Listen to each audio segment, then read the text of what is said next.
Starting Blyth pretty early, 6:05, for what was to turn out to be sort of 9 hours, 8 of which were motoring, not much sailing. A fairly nondescript trip to Holy Island.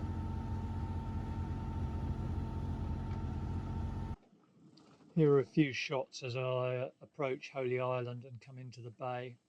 End up mooring just under the monastery. Well, the anchoring went well to begin with. During the night, it was horrendous. I was blown around all over the place. The boat was sailing left, right, and centre. The chain was dragging.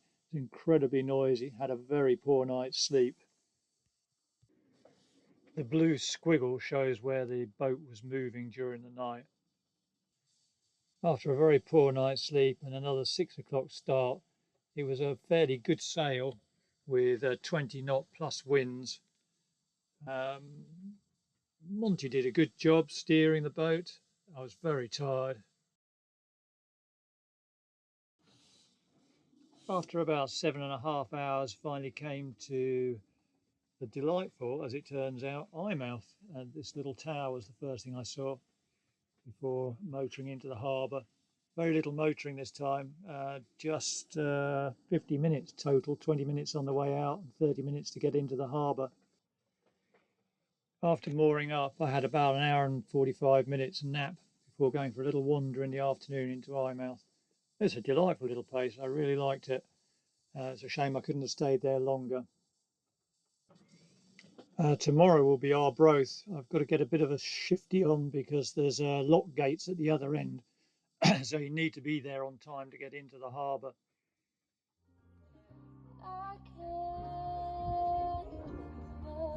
Last time I felt this way about somebody. You've done something.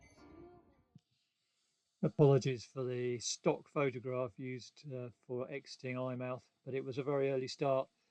3:40 a.m. departure, as it was going to be a long trip to Arbroath. It was predicted to be about 14 hours.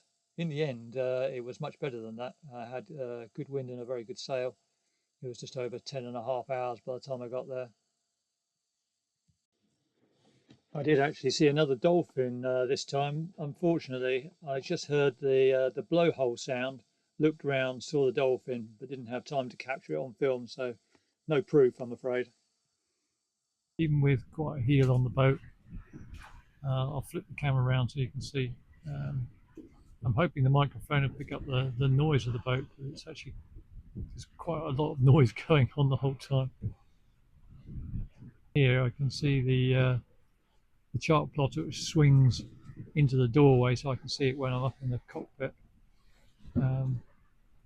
Things are swinging around a fair amount here, so you can see that the string bag, which did have the onions in it, that doesn't work so well. The onions are fully de-skinned, but there's sort of the brown onion skin all over the floor, so no longer does that have onions in it. You can see the angle the boat's at from the oven swinging around. After 10.5 hours, had to motor in the last little bit, well, quite a bit. Wind died away, but finally in Arbroath, where I had to go and pay for my mooring at the local pub.